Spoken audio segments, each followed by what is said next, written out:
Hey guys, welcome balik lagi bersama gue JKS Fans. So yep.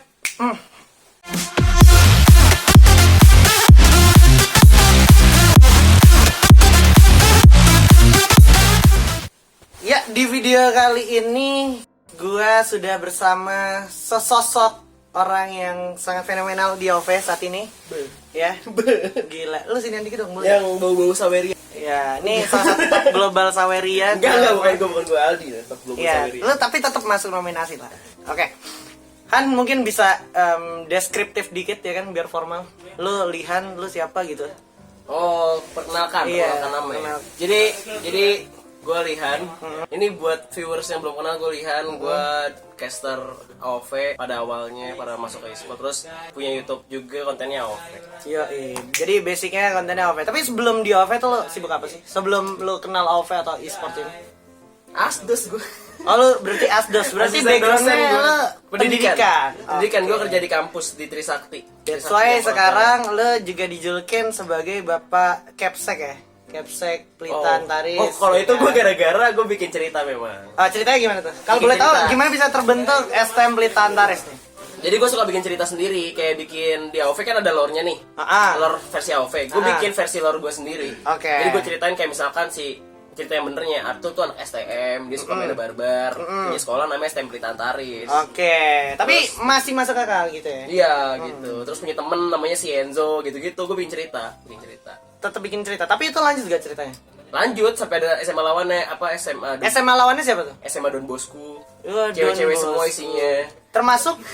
Ada Butterfly, Violet, gitu-gitu. Oh, berarti hero-hero yang cewek? Cewek sama yang cowok ada juga di Don Bosco. Ada kayak si Quillen yang rapi-rapi dah, yang pokoknya gak barbar. Tapi yang pakaiannya rapi tuh Asik. Berarti boleh juga. Terus lanjut, berarti setelah dari STM Pelita Antares kan ada Universitas KRPAI nih. Nah ini kan lo dosennya nih katanya. Atau Enggak. Atau rektornya nih. Ini Gak gimana? ada, gue gak dosen, gak rektor di KRPI. Gue cuma anggota biasa. Lalu berarti mahasiswanya mungkin ya? Gue cuma ngeliatin aja. Kalau kadang-kadang ada apa-apa gue liatin di KRPI. Ya, tapi ini gue langsung aja deh kita pakai ke pertanyaan intinya. Menurut lo KRPAI ini gimana sih? Kayak apakah worth it kah, perlukah atau tidak perlukah di OV?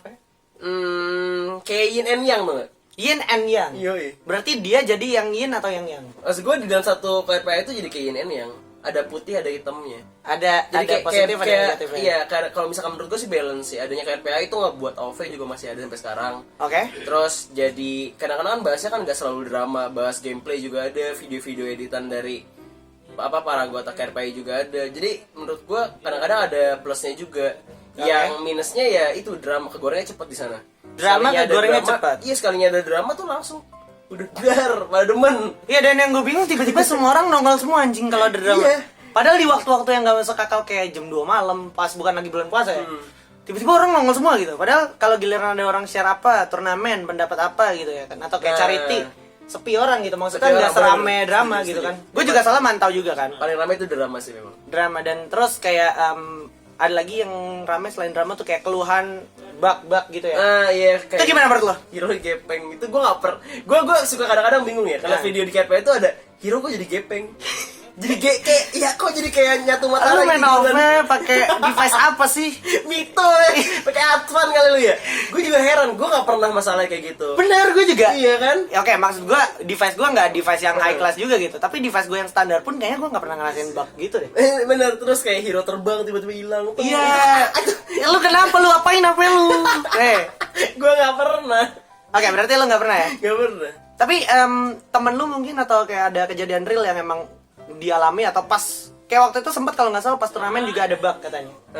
Itu gimana menurut lu? Turnamen bug itu karena itu sih nggak ini ya nggak siap ya dari kliennya kayak kemarin. Oh, klien update-nya mungkin klien ya. update-nya. Jadi kan setiap kalau misalkan di OV itu mereka itu kalau di Indonesia ya kadang-kadang pakai server Indo gitu. Yang udah ke-update terus nggak nyiapin backup ya. Kalau misalkan di luar itu kan ada server backup itu. Server buat turnamen. Server khusus buat turnamen yang biasanya itu dipakai tuh patch-nya tuh sebelum update. Oke. Patch sebelum update. Jadi pas lu di sana tuh nggak bakal ada bug. Jadi nggak bakal ketemu yang bug ya. Bener. Cuman kemarin kan yang katanya di SEA Games siapa di mana gitu yang bugnya itu buyback sama Volcat nggak bisa dipakai. Oh iya, SEA Games tuh kalau nggak salah. SEA Games ya. Volcat ya. Itu gue dengerin juga. Oke. Bug udah, so on langsung mungkin ke arah kemarin kalau nggak salah ada yang ramai juga tuh. ASL. Oh, ASL. Iya, ASL tanpa Ravalda gimana? Iya, menurut lu? Sampai akhirnya Ravaldanya balik lagi. Ayo. Gimana menurut lu? Kayak itu tuh gimana sih? Gue kesel sama Ravalda, gue bilang sama dia. Gue kan kalau misalkan orang sebel sama orang, gue pasti ngomong. Ya, tuh biasa ya langsung ya. Langsung ngomong gue sama orangnya. Makanya gue misalkan Ravalda gue sarkas di story YouTube gue, langsung itu ya, sumpah kan si Ravalda gue sarkas di story YouTube gue, langsung masuk ke RPI. Itu nggak nyampe hitungan detik, Ji. Iya, langsung sampai ke RPI ya. Nggak detik, menit lah, lebih kalau detik. Menit lah, nggak nyampe hitungan menit langsung masuk ke RPI. Gue Yang lu ngomong meme gitu ya. Iya. Ntar gue sensor. Itu gak masuk akal sih. Lagian lu tuh udah Paparazi banget. Lu udah gak nge-cash, terus ngapain buat story kayak gitu. Kan kalau misalkan orang-orang kan taunya kan jadinya kan, oh lu gak dipanggil nih sama Garena, jadi kan Garena yang salah ya kan. Padahal kenyataannya Seolah-olah. iya, padahal kenyataannya kan lu yang gak mau nge-cash gitu. Itu Si Ravalda balik lagi pilihannya ya. Iya, itu pilihan si Ravalda yang gak mau nge-cash. Kenapa jadi dia yang nyalanya, jadi kayak seakan-akan Garena yang salah gitu kan. Terus dia bikin drama kayak gitu di KRP rame kan yang like kan. Ya gue bilang sama dia, apa gue harus bikin drama juga kalau misalkan gue besok nggak cash ASL. Ya gitu, gue ngomong kasar. Tapi kalau dilihat dari sisi positif gitu, itu kan ada engagementnya juga dari segi ini ya, menarik interaksi sama komunitasnya. Menurut lo itu bisa disebut ada hal positifnya juga nggak dari drama itu? Kalau misalnya kita baca komennya sih ada yang kayak nanya kayak, lu siapa gitu, ada juga meskipun Ravalda ya, meskipun Ravalda, meskipun gua, meskipun lu pasti ada. Nonton pasti kan ada anjing. komen kan, lu siapa gitu. Iya, lu siapa? Lu Kayak siapa nonton gitu. anjing gitu. Gue selalu kalau kayak ini siapa sih orang kok udah gue yakin dia tuh tahu kita siapa, cuma dia nggak mau tahu. Iya. Kayak lu siapa sih emangnya, gue gak peduli gitu, kayak gitu orang-orang kayak gitu. Cuma ada juga yang ngebuat jadinya ada kayak hashtag Ravalda mana. Oh, sampai akhirnya itu didengar juga ya, voice of community bisa dibilang ya. Ravalda mana gitu kan, jadi kayak pada nyariin Ravalda gitu. Jadi kayak jatuhnya ya ASL jadi kayak toxic Ravalda mana, tapi isinya nggak sebanyak yang gue kira ternyata. Setelah gue ngeliat like di KRPA itu 800-an, tapi setelah masuk ke kolom chat ternyata nggak sebanyak itu. Nggak sebanyak itu, berarti ya biasa aja ternyata. Biasa aja ya. Ada atau nggak adanya ternyata tinggal permasalahan waktu ya. Kecuali kalau misalkan semua kolom chatnya Ravalda mana tuh gue baru gue risih kali ya. Oke, bicara kolom chat. Ini menarik juga nih, karena kemarin sempat beberapa waktu lalu ASL menutup kolom chatnya. Gimana menurut lo? Sampai akhirnya lo juga bikin movement untuk protes, lo sampai bikinin konten Garena gimana nih, tolong nyalain chatnya lagi. Terus kayak lo minta pendapat juga sama para challengers untuk kasih alasan kenapa kolom chat harus dibuka gitu. Itu lo kepikiran apa sih sampai lo pengen gua harus wakilin anak-anak harus buka kolom live chat gitu ya? Gimana? Karena gue sendiri dari awal ASL kolom live chat itu gue udah tanya kenapa ditutup. Ini kan naikin engagement lo. Kalau misalkan lagi nonton terus pengen dukung timnya nih, pengen lu dukung, lu gimana cara dukungnya? Gue nyuruh tolong hashtag di mana, gue suruh hashtagnya dalam hati ya bener aja gitu loh. Gue hashtagnya di ini Pak, di MPL. Terus nih ya, gue bingung gitu mau hashtag di mana juga. Terus gue mau baca kolom chat juga nggak bisa gitu. Kayak ya biasanya kan bisa kolom chat ya. Lo kalau misalkan nonton streamingan, nonton kayak lagi turnamen di live stream, kalau misalkan nggak bisa kolom chat kayak nonton konten nggak sih? Konten aja bisa komen. Iya, kontennya pun masih bisa komen. Kita bisa kasih pendapat, opini segala macam ya. Terus kayak ya gimana ya, kayak yang lu pernah bilang juga, kalau misalkan lu nutup live chat berarti lu kayak mute nonton gitu. Iya, apa lu tega lu nonton tapi lu iya di mute, nggak bisa ngomong gitu. Nggak kedengeran. Terus kayak masa nggak mau nerima kritik gitu kan? Kalau misalkan ada yang salah ya udah dengerin. Kalau misalkan ada yang toxic, mas semua game juga toxic. Tadi gue ngeliatin chatnya Free Fire, bisa banjir. Ya ampun, dibilangnya katanya nggak bisa dikontrol. Itu Free Fire apa? Kalau ada yang toxic pun gue nggak lihat. Itu udah banjir kayak terjun, Pak. Iya, gue setuju sih, kayak kita nggak pernah bisa kontrol internet Pak ya. Iya. Karena kan internet jatuhnya emang arus yang nggak mungkin lu kontrol. Kayak lu nggak mungkin nguras air lautan ya kan. Jadi kenapa lu harus tutup gitu kan?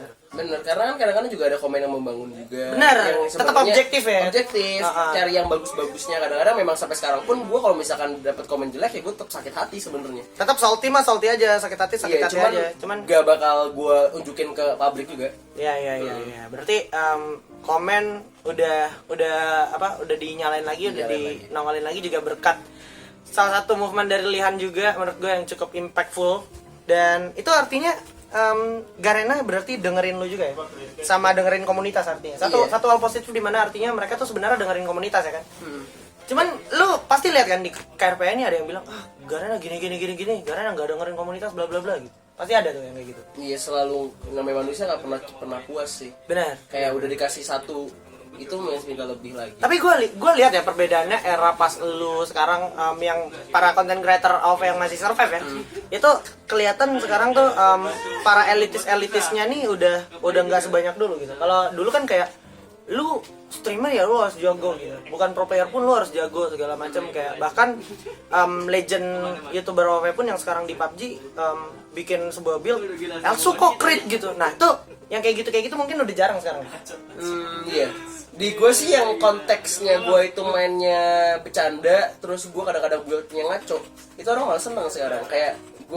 Kayak misalkan apa ya, itu kan El Secret masih mending nambah damage beneran. Masih mending ya. Ya gue main lumbur jungle, main Paina jungle, lebih parah. Elis jungle ya.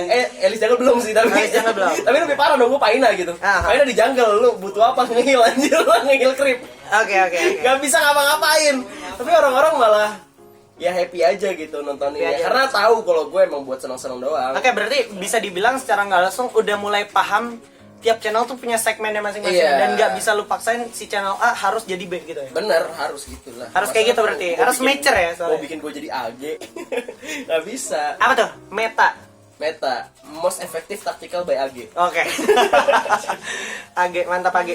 Lanjut kalau kita bicara KRPI lagi nih. Kemarin gue juga lihat, bukan kemarin sih, sebenarnya dari dulu gue sering banget lihat kalau warga-warga KRPI itu kalau sekalinya ketemu pro player, terus pro player kalah atau ketemu salah satu tokoh yang legit gitu, terus kalah, itu langsung di post. Itu menurut lo gimana? Kayak pro player tuh auto jadi nabi kah? Auto jadi nggak pernah salah kah sampai sekalinya dia salah harus di post gitu? Ih, gue tahu. Menurut lo tujuan mereka tuh apa sih? Biar apa sih gitu? Tujuannya ya buat show off sih, sama sih buat mamer. Pamer ya? Woi, gue udah ngalahin pro player nih, berarti gue lebih jago dari dia. Terus ada juga yang ini, yang apa? Yang pro player tuh setim sama dia dan pro player kebetulan lagi bad play, mainnya jelek gitu, sampai akhirnya di upload dia bilang, oh ini nih pro player gitu. Itu perlu gak sih sebenarnya postingan-postingan kayak gitu? Kalau misalkan orang normal ya kayak gue ya, gue ngeliat kayak gitu tuh, gue sebel sama orang yang posting kayak gitu, gue kesel banget. Gue juga gue juga ada kesel sama orang kayak gitu, karena dia selalu ngebacot ya pro player segala macem lah, terus ya ngata-ngatain orang tuh bego, goblok segala macam, tapi dia tuh sendiri tuh gak pernah kelihatan di ASL, di turnamen manapun gak pernah kelihatan gitu. Gue tahu nih orangnya.